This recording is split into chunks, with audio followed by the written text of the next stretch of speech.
السلام عليكم ومرحبا بكم في القناة ديالي. نتمنى اموركم كلها تكون على خير. اليوم ان شاء الله غادي نقدم معكم فيديو جديد. غادي نديرو خبيزه معمره او فطيره معمره بالخجيره وشعريه الصينيه وكفته. نتمنى تنال الاعجاب ديالكم، وقبل ما تفرجوا في الفيديو ما تنساوش الضغط على زر الاشتراك صابوني وتفعيل الجرس باش يوصلكم كل جديد، ونتمنى تنال الاعجاب ديالكم. المقادير كما كتشوفوا عندنا زيت الزيتون، عندي هنايا كورجيط محكوكه او قريعه خضراء، وهنايا عندي خيزو حتى هو محكوك على حسب شحال من حبه بغيتو نتوما ديروا. وهنايا كما كتشوفوا عندي الملح، هنايا قرفه والكمون الخرقوم وسكنجبير والتحميره والابزار. وهنايا عندي الكفته، اما كنديروا في هذه الفطيره اما الكفته او كنديروا الطون على حسب اللي بغينا، كل واحد يدير اللي بغا. انا مره كنديرها هكا بالكفته، مره كنديرها بالطون، بجوج كتجي بهم زوينه على حسب الاختيار ديال كل واحد فينا. وهنايا عندي بصيله صغيره مشلضه، هنايا عندي الربيع، وهنايا الشعريه الصينيه من بعد ما درتها في المطيب وصفيتها، وهنايا عندي فرماج مثلث او اللي بغيتو نتوما.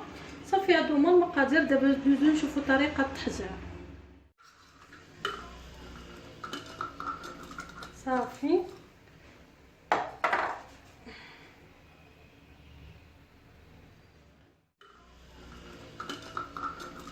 صافي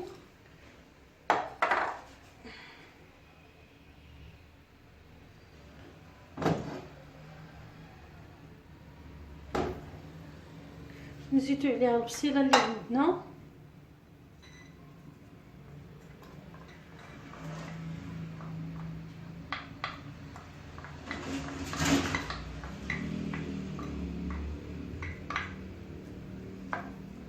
نخليو هاد البصيله هكا تيتذيب لينا لونها شويه.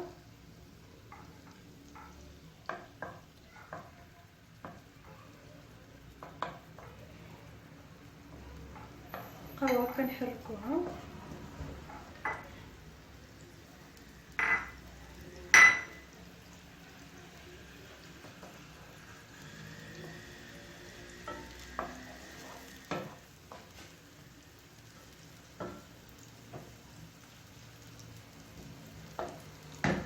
صافي كنخليوها حتى كتذيب شويه، عاد كنزيدو عليها الكفته، وديك الساعات نديرو العطريه ديالنا.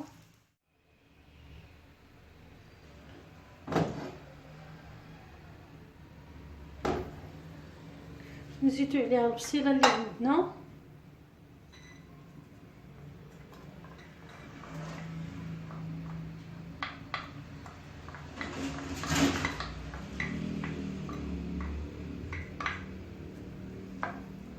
نخليو هاد البصيله هكا تيتذيب لينا لونها شويه.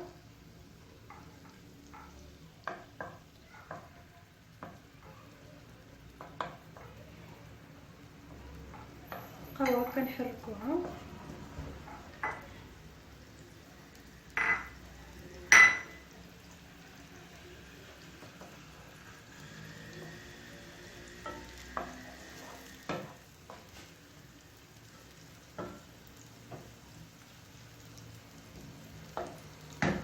صافي كنخليوها حتى كتذيب شويه، عاد كنزيدو عليها الكفته. دابا كما شفتوا نديرو الكفته حتى هي اللي عندنا.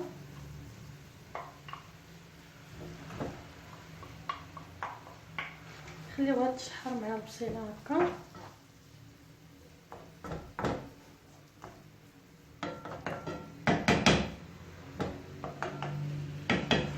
دابا ندوزو نديرو العطريه ديالنا.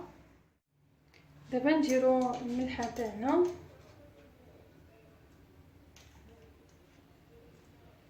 الملح كيبقى على حسب الذوق. نديرو شويه تاع الابزار،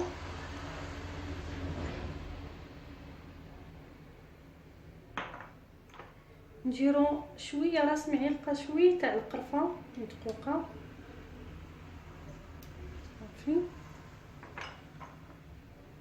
نديرو شويه الكمون، نديرو شويه ديال السكنجبير،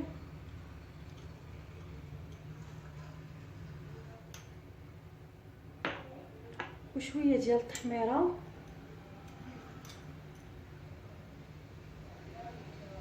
ونديرو الخرقوم.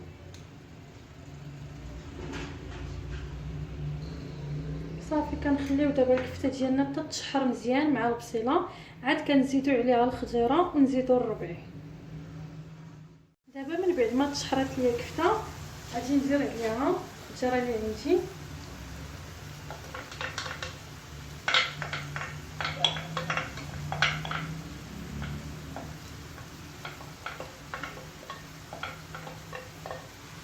صافي غادي نديرها حتى هنا.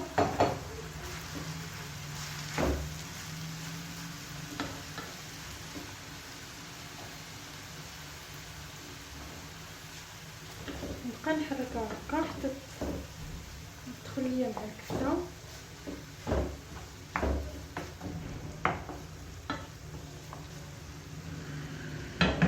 نزيد عليها الربيع،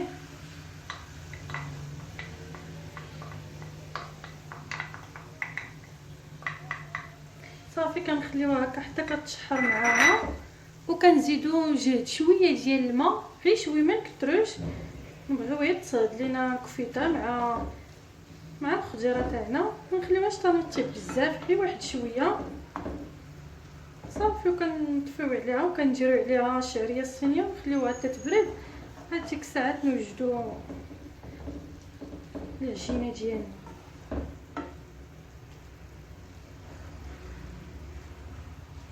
صافي كنبقاو نحركو هكا حتى كتشحر لينا حتى الخضيره شويه، عاد كنزيدو ليها. دابا من بعد ما تشحرات ليا الكفيته والخضره كنزيدو يجي شويه ديال الماء،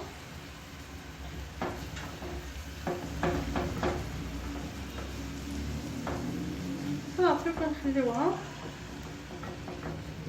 كنخليوها كطيب لينا.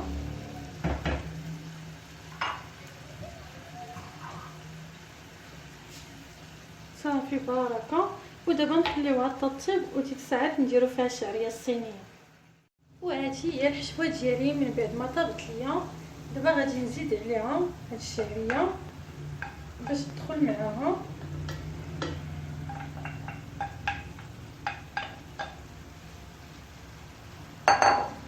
صافي نبقى نجيها هكا حتى تدخل حتى هي باش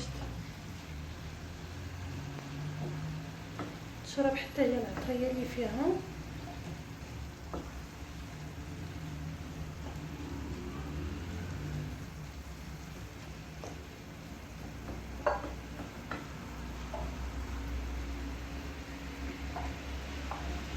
صافي كنستمر هكا حتى كتدخل ليا الشعريه مع المقادير اللي كاينين في الكفته والخضيره.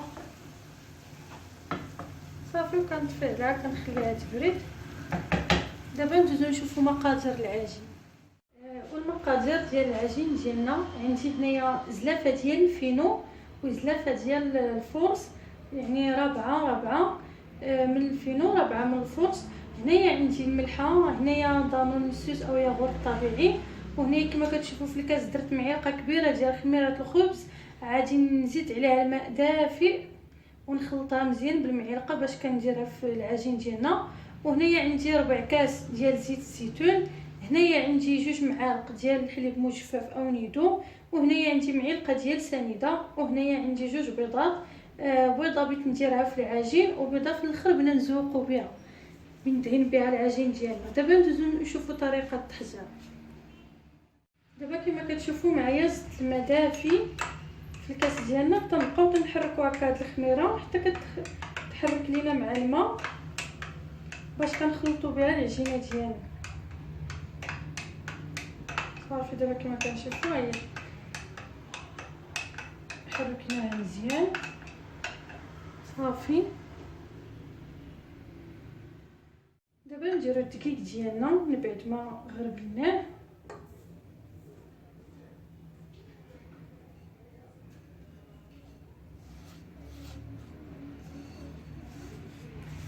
ممكن نديرو الفينو اللي ما بغاش يدير غير 2 زلايف تاع الفورس. انا كنخلط فينو الفورس باش كتجي العجينه زوينه ورطبه شويه. صافي دابا كنديرو الملحه،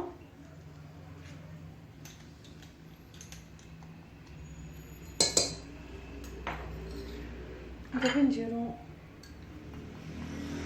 شويه الماء شفاف اللي عندنا ومعلقه ديال سنيده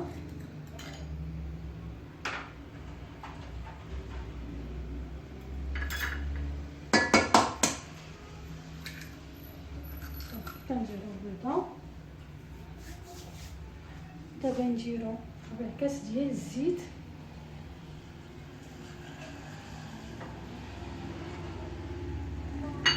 نديرو الضامن ديالنا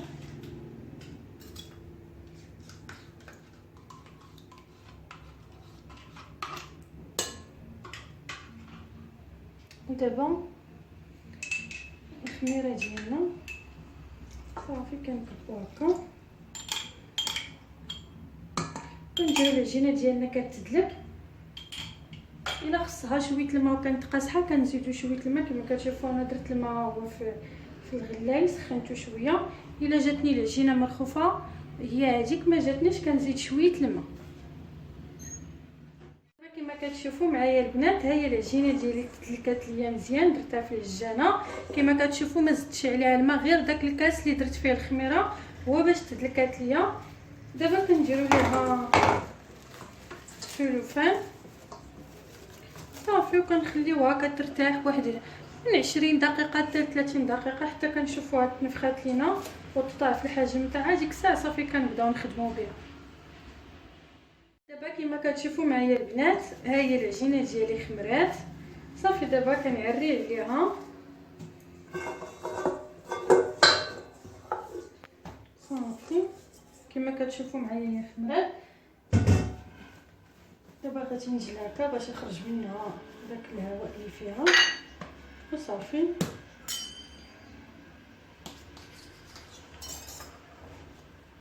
دابا صافي كنفرق العجينه ديالي ودابا كنبقى نشكلها. دابا نبداو نطلقوا الكويرات ديالنا فوق سطح العمل، نرشوا شويه تاع الفوص صافي ونبقاو نطلقوها هكا بالمدلك حتى نديروها على شكل دائري.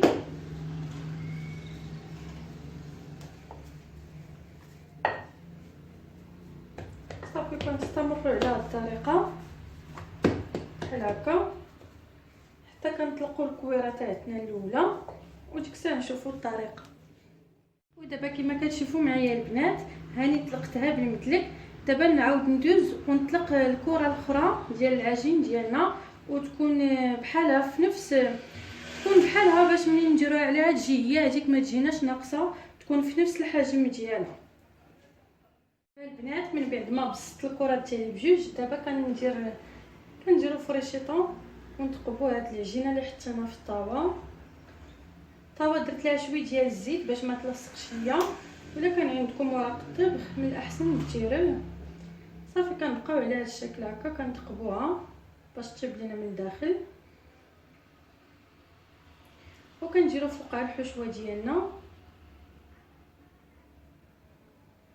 نتوما غادي تشوفوا معايا الطريقه.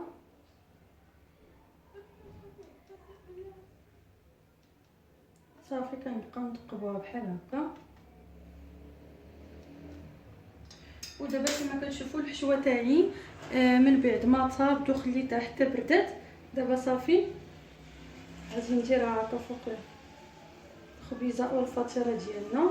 صافي كنسرحوها بحال هكا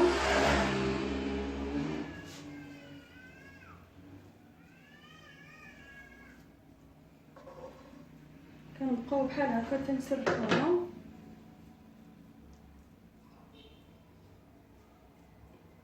نديرو حتى في الجناب باش اي بلاصه زينه نبقاو فيها الحشوه.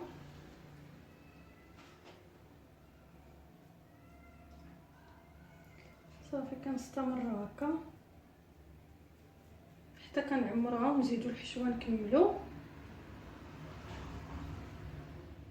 دابا كما كتشوفوا معايا من بعد ما كملت الحشوه ديالي دابا غادي ندير هاد الفرماج المثلث كي شفتوا معايا غادي نحطوه هكا في الجنيبات في الوسط. صافي كنديروا ليه بحال هكا. الا عندنا حتى فرماج ساندويتش نديروه حتى هو كيجي زوين. المهم اي فروماج عندنا نديروه على حسب نتوما وشنو بغيتو. صافي. ودابا ندوز ندير العجل الاخر على الحشوه باش نسدوها. اجي وحده على وحده. صافي. دابا كما كتشوفوا ها هي صوبتها، وكنجيو لهاد الجنيبات كنبقاو هكا نضغطوا عليهم في الفرشيطه باش كيتسدوا لينا، وفي نفس الوقت كيعطيو ديكور زوين. صافي كنبقاو على هذا الشكل وكندهنوا الخبيزه ديالنا. كنديروا ليها البيض وشويه ديال الخل. صافي وكنزينوها وندخلوها للفران. دابا كما كتشوفوا معايا درت انا الصفر ديال البيضه ودرت فيه شويه الخل. صافي كنبقاو بحال هكا كندهنوا هاد الخبيزه ديالنا باش كتحمر، كيجي فيها داك اللون زوين.